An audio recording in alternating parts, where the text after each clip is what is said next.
Hello again, Testimony Tuesday, and I just appreciate so much being able to come to you today, and I thank you for following, and I appreciate you just taking out the time. As we always say, we encourage you to like it and to share it.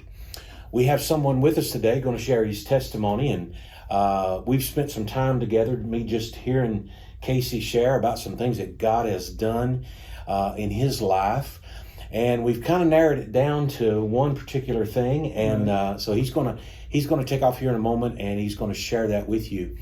But Casey, you was raised Mormon, is that correct? That's correct.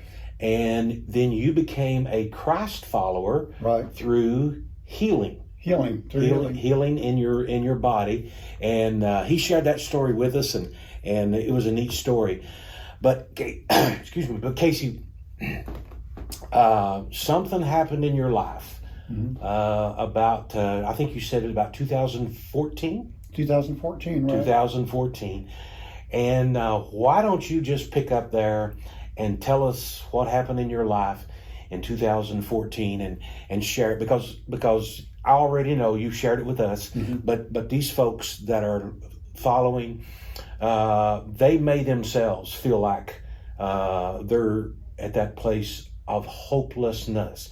But probably most of them will encounter someone at work, a family member, a neighbor, or just someone they meet at random that feels this enormous amount of despair and where it takes us.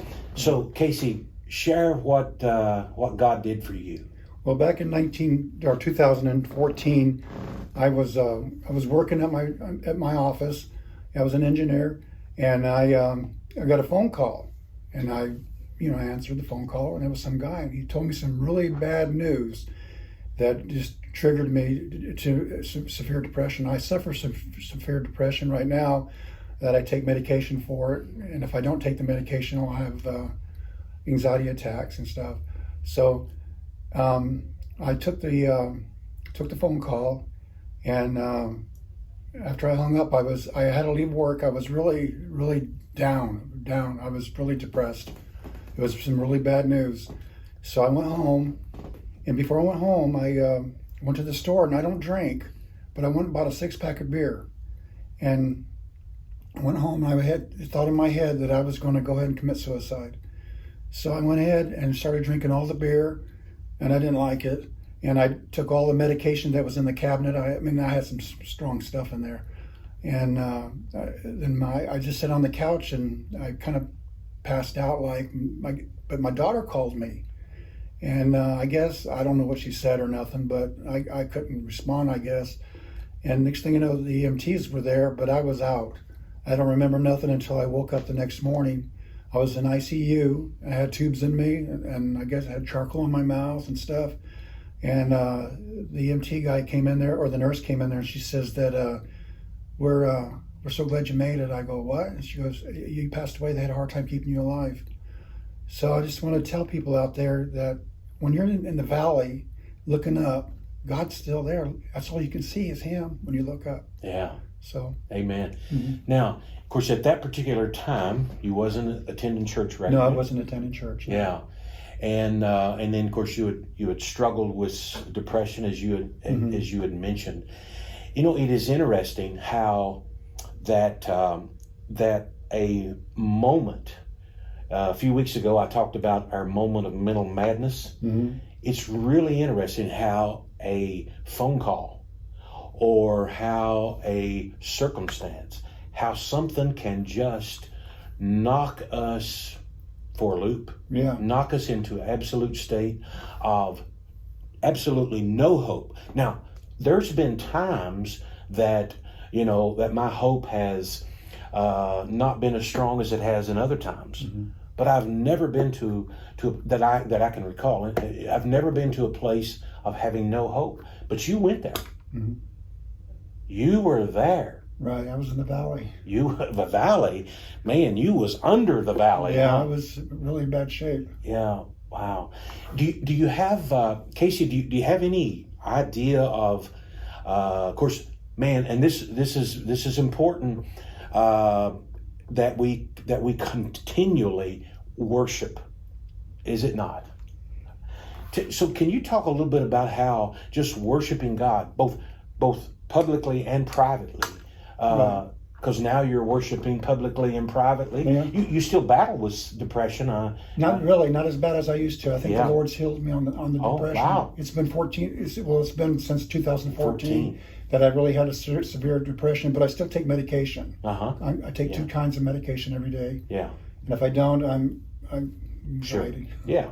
But I mean, you're worshiping publicly. Mm-hmm. You're worshiping privately.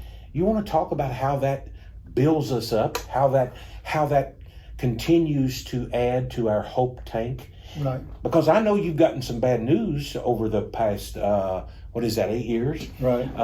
So I know you've gotten some bad news. I know you've had some devastating experiences. Right. Because you can't live in this sinful world and not. Right. But yet you're able to stay the course, not give up, and not revert back to what you did in 2014. Yeah, to answer your question there, when we hit a bad time in our marriage, something, bills come up or something. Sure. What are we going to do? My wife, she started praying, Yeah.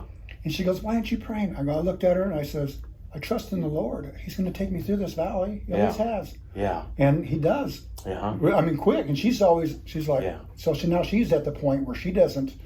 You don't have to be so prayer warrior. She's a prayer warrior. Yeah, sure. And she doesn't have to be so involved in prayer. She starts trusting into the Lord. Trust in the Lord. Give it to Him, Yeah. and He'll take care of you. Yeah. Well, and that's of course, I appreciate you sharing that. Now, you was in the hospital how many days in ICU? I was in there for 2 days. 2 days. Right. And then, of course, the EMT says we lost you. Right. But we were able to revive you and bring you back. And do you ever think about, so God, why did you spare my life? I do wonder that because there's been other suicide attempts, 4 of them. For you? And I've been into Okay. been up to the Lima Hospital Uh-huh. for 7 days. They put you in there for 7 days Okay. to evaluate you, to make you think better of yourself and stuff. Yeah. Right. Okay. Right. And so, hey, God has spared your life. Right. He has. Yeah. And I just, so you think, okay, what do I need to do? What do I need to do? Because see, here's where I'm going with this, Casey. I don't think God spared your life just so Christine could have a husband. Yes, she did. Or just so your kids could have a dad. Right. Yes, He did. All of that. But I believe God spared your life. I believe God has allowed all of us for a time such as this to take our story, go tell it, and let Him use us to just change our world. Huh? Yes. Yeah. And of course, I know you're involved in ministry here in the church. Right. You're involved in worship. You do some sound stuff. Right. And you're involved in that. But go and sharing your story. And so think about where and when my next opportunity comes. And I would encourage you, God, there's somebody, and I think there are going to be a lot of people that will follow this, that are going to hear and they're going to say, wow, and they'll share that. But I would encourage you to begin praying, because Casey, I mean, people don't come back too regular from some of the things that that you came back from, and God has just given mercy. Start praying, Lord, show me my divine appointments. Lord, take me to someone today. Okay. Yeah. That needs to hear. Right. And I mean, you shared in 5 minutes, and now, and you're out there, and so you and I have a story, not quite like Casey's, but we have a story, and we need to be sure that we share that as well. So Casey, as we wrap it up here, anything you want to share with the group that may be following, and anything you want to share with them? Well, my biggest thing is prayer, and I believe that when you get down and you can't look up anymore, and it just seems like the walls are caving in on you, just pray to God. Mm-hmm. He'll be there. Yeah. He'll step right in there. He's a gentleman. He won't hurt you. And you talk to him, and he'll listen to you. Amen. Amen. So what you're in suggesting and what you're saying is personal worship does matter. Mm-hmm. Yeah. Yes, it does. Personal worship does matter. And so maybe you're not in a place where you can worship corporately. I hope you are. I hope you have a place that you can worship corporately.